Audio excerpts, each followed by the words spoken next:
All right. Good morning, everybody. Welcome back to your favorite hosts, Tim and Tim. Tuesdays at 10 a.m. Eastern Time. Making Moves in Multifamily Live is our Facebook group and coaching program. Very excited to be back and talking with you guys. It's been a whole week since I've seen you last, and I'm just thankful to be back. And we got a great topic that we would like. I was going to say subject and topic. That's how that goes. So we got tropic. Subtopic. Yeah. We got a great one for you today. Again, I'm going to disclose here the things Tim and I talk about on a weekly basis are truthful, actual things that we are currently working on or have recently experienced, right? The tune for the last 9 months within Vive Property Management and Vive Equity has been systems, processes, and building the better foundation so that we can support our future growth. We spend a ton of time, energy, and resources on building systems and processes, and I have an entirely new appreciation for how complex they can be, how detail-oriented they need to be, and how they can impact your business. So what we're going to do, we're going to talk about today are what are the systems and processes that we are building within our own organization to help us grow. We're currently managing 1,400-ish units. We don't do any third-party management for anybody else. We just manage our own properties. And what got us to here has been good. Obviously it comes with its own set of headache and, what's that said? Beating your head against the wall type of things. But what got us to 1,400 units is not going to get us to 3,000. And that's what we're looking at. We're like, how do we get to 3,000 units? And it's not just go out and buy more properties. It's how do we support the day-to-day functions and operations of those properties so that we can do it successfully. So I hope you're buckled up and ready for a good one. Man, it's funny when you say that because I remember when we did not have a property management company and we were like, if you would have told me, let's go out and get 3,000 units and we did not have this property management company, I would have been like, yeah, let's go. Like, let's do it. Now that we got a property management company and you mentioned 3,000 units, I'm like, gosh. How many more people is that? Do I want that? Do I really want to manage 3,000 units? And, man, it brings a whole nother level of appreciation for the major players like Greystone, for example, that manages tens of thousands of units. I do have to believe, though, at a certain point when you have enough revenue to cover a lot of key individual salaries that it gets easier. But right now, I feel like we're kind of right in that middle spot where I can see the path where we could afford people to do a lot of the things that Tim and I do so that we can get back to focusing on it. But then I also see we need better systems and processes to hand off to people and say, here, this is how you manage this role in this position. And here are your expectations to deliver on. And that has come, we've been doing this. Hey, Tim, happy anniversary. It is 2 years to the day that we started actively managing properties. July 1st, 2023, we took over 3 of our properties from third-party manager and started managing them ourselves. So 2 years, man, time flies. It only feels like 10.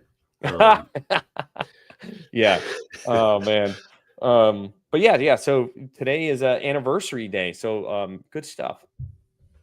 But cool. So what are we focusing on building systems and support to grow our systems and processes? We have a number of things in the works right now. We are actively working with a AppFolio consultant. AppFolio is the property management software that we use. The AppFolio consultant is building a slew of reporting tools for us on the operations side of the business, right? So there are a lot of reports available to everybody in property management in AppFolio. But the problem with it is you got to run like 14 reports in order to get all the information that you need. So we hired a consultant to build like an Excel integration where they're going to bring in all the reports and they're going to sort it all and kind of make it so that you have a dashboard, right, for each one of your properties, and then a dashboard for your entire portfolio and a dashboard for your region, right? So that is going to ultimately drive a lot of our weekly asset management calls that we do with the regional managers, covering move-ins, move-outs, delinquency, unit turns, rent roll collections, compliance documentation for our LIHTC properties. All of that level of information is being built out by the third-party manager. By the third-party consultant, BAS consultants. Tim Vest, you talk a little bit about that, because you come from that software background, project management software background. How has that been working? What are you excited about? How is that going to improve our systems and processes and help us support our growth? Yeah, I've always been a big fan of like dashboards, like true dashboards where you can log into a tool first thing in the morning and just get a snapshot at the things that matter, right? Like for instance, you mentioned project management. Um, we used to use a tool called Jira. It's Oh a yeah. tool set from Atlassian, and it was really cool. You'd walk in the morning and you could see like, hey, here's the things that I'm supposed to be doing today. Here's our upcoming metrics and our goals, and here's where we're off, right? And so it would kind of give you an idea of like what we need to focus on today, and then where are we missing the mark with our upcoming benchmarks. And if you think about like property management, it's the same thing, right? It's like, hey, we were supposed to be at a $1,500 a unit average by now, and we're at 1,250, right? It's like, so what are we doing wrong? And to your point, Tim, like Appfolio has all of that information, but it's literally us going and running a report, downloading it, going through it one by one, manually passing it out to the teams, all of that stuff. And then, pulling those reports and sitting in a meeting on a weekly basis and going over them, rather than having, little bits and pieces from each report that we find important, right? Mm-hmm. Like maybe you don't want to know that unit 1B is at 500 and unit 2A is at 1,500. What you want to see is your property average across the board, because you want to be at 1,500. So, hey, your dashboard or this report that we're talking about is like, I want to see how my property is trending. If I want to go dive into how to get it trending in the right direction, then I can go pull that more detailed report, right? And figure out where I need to go attack. But what you really want is like something that you can just get at a moment's notice, or like a quick view, and say, where am I off? Where are my problem children that I need to go pay attention to? And that's ultimately what we're trying to drive towards. Now, ideally, this would be a dashboard, right? Like literally, I would just log into our property management system, and my home screen would be this dashboard that we're talking about. Unfortunately, property management tools are Antiquated. historically antiquated. Like, just on a side note, like Dennis Polson and I literally spent a full day at a conference last week where we were talking about AI technology and property management. Every single person there talked about and acknowledged how antiquated property management tooling is. And so that's where we are. And that's why, hey guys, when you hear us talking about we're building an Excel integration, sorry, I'd like to be more sophisticated than that. But unfortunately, right now, that's just not where we are in the property management world. But then, hey, by the way, a big portion of the Fortune 100 is driven off of Excel anyway. So we're really not any worse off than they are. Absolutely. Yeah. And I want to hone in on something, because we're truthful and honest and transparent. And one of the mistakes that we've made is, when we're going through all of these reports, we get stuck in the weeds, right? There was no truer realization for me than last week. I was at a real estate event, and we had an asset management call, and I'm sitting there on the phone call, and I'm asking, like, how many units do we have vacant? How many are renovated? How many are rent ready? How many leases do we have? And the individual starts going through, well, C1 needs this and B2 needs that. And I was like, hold on a second. Like, I don't care about any of that. All I want to know is, how many do we have of this? How many of that do we have of this? And I don't care what the specifics are of each individual unit. I want to know what the game plan is in order to address all of the problems. And it took me a second to kind of snap out of it, because it was very easy to get pulled into the details and the weeds of things, because Tim and I we're problem solvers, right? So if somebody comes to me with a problem, I want to solve it, right? Because that scratches an itch for me. But you have to separate yourself from scratching that itch to have a greater picture of what's going on in the property. And what I found was when we were running these delinquency reports and these rent rolls and financials, we get stuck on individual detail level things, and we're sitting on the phone for an hour and a half going through all this stuff. And I'm texting Tim. I'm like, I don't feel like this is a productive meeting at all. I don't think I have any clarity of what the problems are and how we're addressing them. All I understand is what's going on at the property level. And it's very easy to identify that and talk about it now. But when you're in it, it's very difficult to identify it sometimes.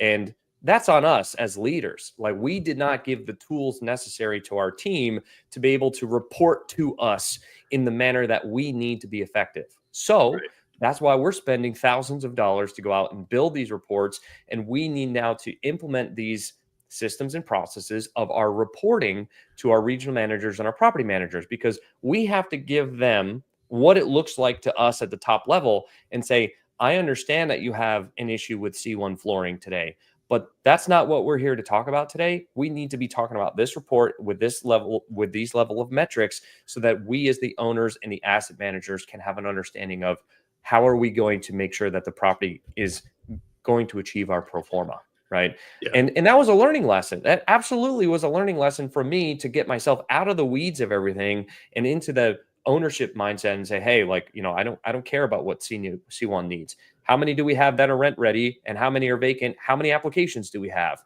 And then that identified the problem of, wow, we got 5 units that are going to be rent ready next week and we don't have any applications. Okay. Now I know what to guide the team on, how to address the problems, so that if they're stuck in the weeds of things, which they are, they know where to focus their time and energy first. And I, as the leader, help them prioritize their roles and what tasks to accomplish and in what order.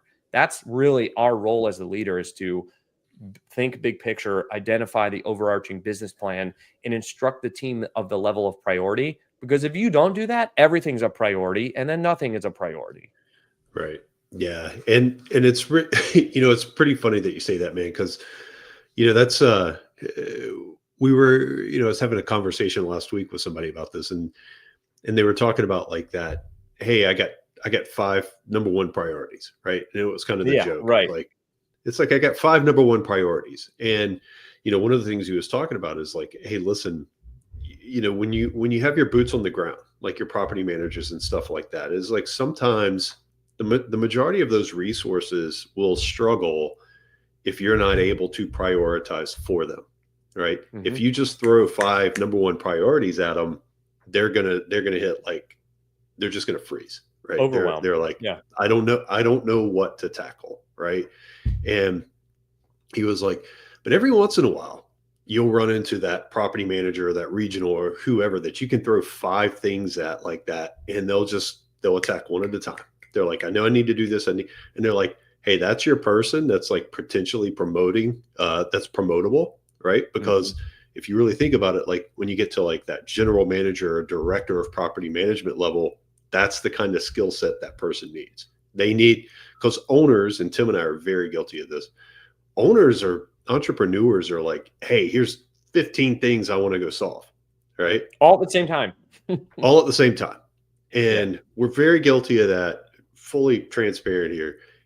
But having that like director or GM that can go, I hear you, got it, cool. And then they can just take that and go, I know they're saying they need all 15, but here's the one I got to go do right now. And here's, right.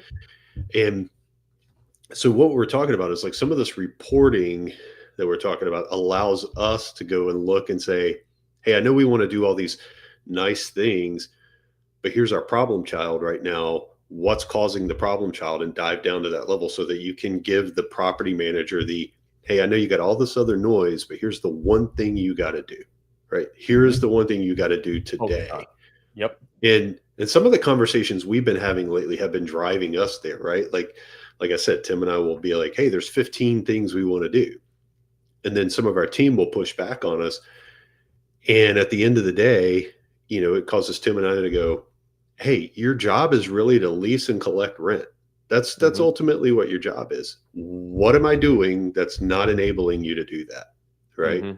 So it's like, that is the number 1 priority for the property manager ultimately. Right. Yep. keep them full, collect the rent, right? Yep. And this reporting is us implementing a process into our business, and the process really is going to drive how conversations are had, right, on a property level and a regional level basis. And even just as recently as yesterday, I received a new piece of information that made me pivot the direction of the team and what their priority was. And this reporting would have prevented that from happening, because I would have seen 30 or 60 days ago that we had 6 move-outs coming up. I didn't know that we had 6 move-outs coming up on June 30th. And I said, okay, I didn't know this before, and I understand that you're working on this, which could have a negative impact on this, inspection that we're having done. But ultimately, the inspection is far less of a priority than is to accomplish the occupancy and cash flow goals. And I said, I'm much more willing to take a slap on the wrist for being, to have a finding on our inspection that we have 30 days to remediate, versus our occupancy and collections dropping so that we can't pay the mortgage, right? And I thought about that, and I was like, God, this reporting would help me see that in the future, so that we knew what we needed to focus on today, and we can prioritize what's more important: fixing this stuff for the inspection that we're going to slap on the wrist for, or we have an impending refinance coming up and we need to be at a certain occupancy level. We need to, this needs to be the priority first. And I'm willing, I understand what the impacts are, but I'm making that decision for the greater good. And this is what we need to do. And that's the level of reporting that you need in order to make decisions on the fly. Well, it's not even on the fly. It's strategic decisions, because you have the information reported to you about what's going to happen. Yeah, I think you're saying it right. Like you're making it on the fly because you don't have it readily available. Yeah, right? that's fair. Yeah, that's absolutely correct. Yeah. Yeah. So And what that does is it creates chaos in your organization, because you're like, last week you guys said to focus on this. This week you're saying to focus on this. What is your number one priority? Well, all of it. All of it's my priority, of course. It's all important, but I have to prioritize for the team and tell them where to go and pivot and accomplish the things that I need them to accomplish first before accomplishing all of these other things. And if we have the reporting in place, I would like to believe that I would have saw this coming rather than reacting. It would have been more proactive. Yeah. And then Tim, like you're talking about it, it also helps to understand where you are in your business cycle, right? Because that will change your priority, right? Yeah, absolutely does. Like when you're under contract to sell something, you're probably not pushing rents, right? No, I'm keeping it full and collecting it. Unless the sale is predicated Contingent upon, right? Achieving some sort of rent level. But like you said, it's like keeping it full. And hell, sometimes it's like letting vacancy happen. You got some buyers that are come in and they're like, no, I want to renovate quickly, so go ahead and leave it vacant. Yeah, don't fill it. Right. So that is a system and a process that we are working on building and implementing that will help us on the operational side of the business. The other thing that we just implemented today was we hired a financial controller, and this financial controller is going to take care of, on the asset management side of things, the financial projections, right? So if you think about what we're doing, is we're kind of taking the operation side of the business over here and the financial side of the business over here, and they both lead into each other, but they give you a different perspective on each side of the business, right? So your operational stuff is going to be leasing centric, collections. It's going to be unit turns, move-ins, move-outs, et cetera, like day-to-day stuff. Your financial projections are, where are you actual to budget? How are you doing on your expenses? How are you doing your NOI tracking? How much cash do you have in the bank?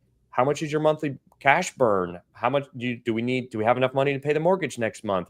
Do we have to put in a CapEx draw in order to get the funds out from the bank?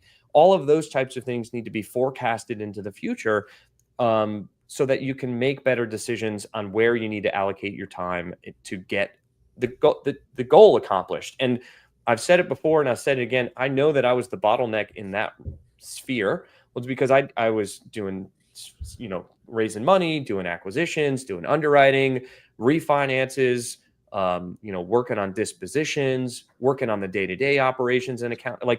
I was spread too far thin, and I wasn't providing the time and attention and detail that was necessary to do that successfully. I could do it in a pinch, But again, it was just like this decision that we had to make yesterday. It was reactive instead of proactive.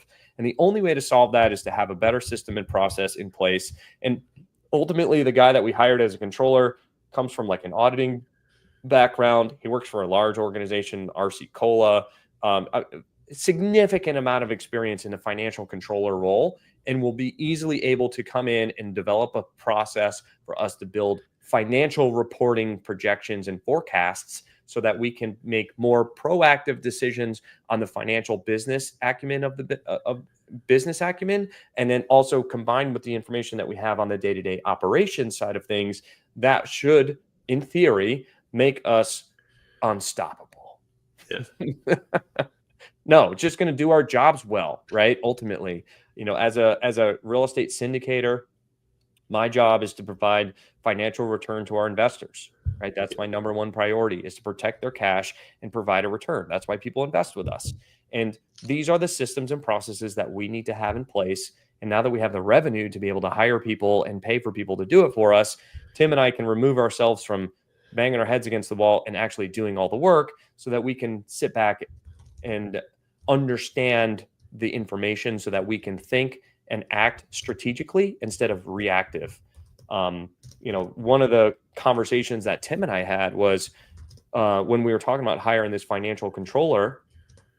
It was, Tim and I we'll do this with each other. We challenge each other all the time, and it was, tell me why we need to have this person, right? What level of value is this person going to bring to the organization? And I said, let me give you an example. And I said, those calls where, either myself or Tim Bass, one of us is not on the phone call. And then either one of us will catch up with each other and say, hey, how did it go? And without a doubt, 100% of the time, either one of us always has questions about what happened because we're not involved in the conversation.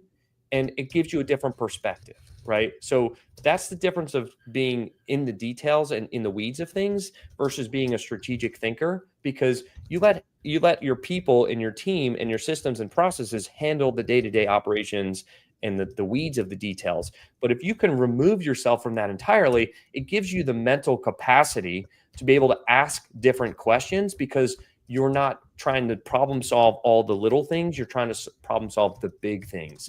And God, geez, I can't tell you how many books I've read about doing that successfully and how to be a good leader and how to run a good business. And nobody prepares you for actually doing it. Like, it's so much easier said than done. Who, not how, way easier said than done. Running your business, profit first, and all of these different business concepts and theories. The 4-hour work week, right? That's essentially everything. Is the 4-hour work week is how do you get to the point where you can have a 4-hour work week? And it's identifying when I'm in it, in the business versus working on it. And I'm super excited. I have we have made significant progress in the last 4 or 5 months in the business. And my goodness, I can't imagine where we'll be 6 months from now. Hey, and here's one thing I would say too. Speaking of the leadership thing, I saw something this morning actually that kind of rang true with me. It was I can't remember who the quote was, but it was a pretty significant leader, if I remember correctly. But they basically said that the key of a true leader is every year you suck a little less. And right, and it just kind of rings true, right? Like as Tim and I are talking about, like we're going through this thing. Today's our 2-year anniversary of Vive Property Management, and every year I'd like to think that we're getting a little better, that we're learning things we didn't know a year ago. So we're sucking a little less every year. So I just thought that was an interesting way of putting it, right? Yeah. Good but leaders suck a little less every year. But we also have to pat ourselves on the back here because, I was we're part of the Legacy Family Mastermind with Tim Bratz, and I was just in California for their quarterly summit. And, we were kind of talking about how many units we're managing, this, that, and the other thing, and how many employees we had, how much revenue, all of the business things. And then the final question is, how long you been doing it for? And the answer is 2 years. And they're like, no way. Like it's insane. Like nobody grows that quickly to get to that level, because us just managing our own portfolio, we're larger than most property management companies, right? Most property management companies manage between 500 and 1,000 units, and we're managing 1,400 of just our own stuff. And we haven't even started to bring in third-party management. But Tim and I are building a business to sell always, right? I mean, even if we don't sell it, it's structured to do so. Right. If we bring on third-party management, that's a way to increase the revenue significantly. Do we want to do that? Not at this point in time, but at some point in time, we should be prepared to be able to do that. And all of it comes down to systems and processes and how you want to project your growth. Couldn't agree more. I don't know what else to say to that, but no, I guess no, and guys, here's one thing, and just a little speaking of that build to sell, right? Tim and I had a conversation a couple of weeks ago, and one of the thought processes that we had around build to sell and how you scale and how you put systems and processes in place is, if that's the mindset, right? Sometimes you go talk to the guys who buy businesses like this, and you go ahead and you have a conversation with them of like, hey, if I were to build this such that you would be interested in buying it at some point in time, what types of things would I need to have in place, right? And that's kind of, we always talk about the end goal in mind and then working backwards from there, and that'll help you, right? Set those goals and benchmarks and stuff. So that's a way to kind of accomplish that. And hey, so those of you out there, think about in your network, right? Like, who is out there that could tell you what should your business look like 5 years from now, right? And then go talk to that person, get that information, and then figure out how to reverse engineer your business from there. So keep that in mind. Just a suggestion. Yeah, all fun stuff. So, all right, guys, that's all we got for today. This was an exciting one for me because obviously we're actively working on this, have been working on it, and we'll continue to work on it for the foreseeable future. But we'll see what this looks like in 6 months, and kind of say, hey, man, like, wow, we've come a long. I mean, we've come a long way in 2 years, but man, if we separate it into 90-day, 180-day chunks, man, it's pretty drastic, pretty remarkable. Yeah. So, all right, guys. Hope you learned something. Hope you got inspired to go out and build something yourself. If you got any questions, reach out to Tim or I. Appreciate it. See you next week. Peace. Happy 4th, folks.